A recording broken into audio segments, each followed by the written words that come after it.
po, papakita ko yung present situation rito. Though we are living in Taguig, ano nga ba yung present situation dito? So, kaganina kinuhaan ko yung mga halaman ko, ano yung mga nangyari. So, it means isa sa mga halaman ko yung namatay. I mean, nag-dry yung avocado. So, it means talagang mainit yung asphalt. Actually, it's not an asphalt, para siya maliliit na buhangin. So, napunta siya sa mga halaman. So, what happened is that naging dry po yung mga halaman. So, it's not safe. So, ang ginagawa ko ngayon, since wala po ako nabiling mask, I use my handkerchief and also this one para sa hindi pumunta sa buhok yung mga buhangin.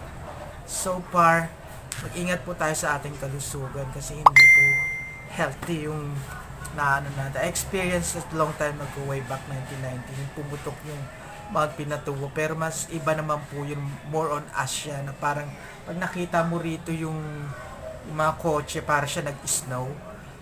Then, ngayon naman po, pag nakita nyo yung mga nalagyan ng mga dumi, makikita nyo naman siya na parang madumi siya, parang sinabuyan ng mga buhangin na bato-batong maliliit. So, ganun po yung effect niya.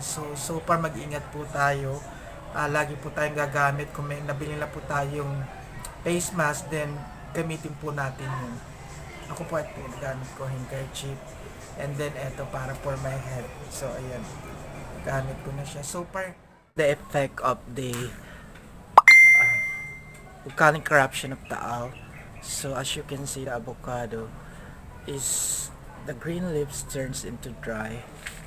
And the other plants are not being affected, as the orchids, the ground orchids, the aloe vera, the silly, and the calamansi, and the other plants, they were not affected except only this one.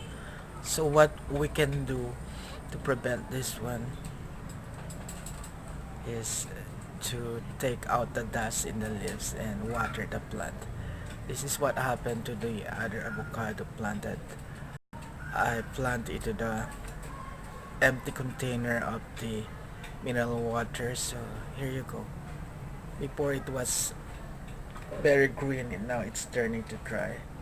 So it means that the asphalt is not really safe. And this is Peachy. Seems that he was okay.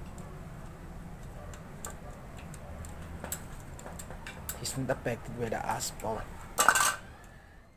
Takes an extra care na lang. Hindi tayo masyadong maglalabas. So far ngayon parang makulimlim. So parang uulan. So kung walang tayo pa, iba yung pag-iingat. Para lalo na po sa may mga problems, sa may mga asthma o nahihirapan pong huminga, o for those who are having skin allergy, makati po kasi sa balat siya. Though medyo malayo-layo na rin kami kasi Taguig area na po kami, pero still mararamdaman mo pa rin yung effect ng pagsabog ng Mount Taal.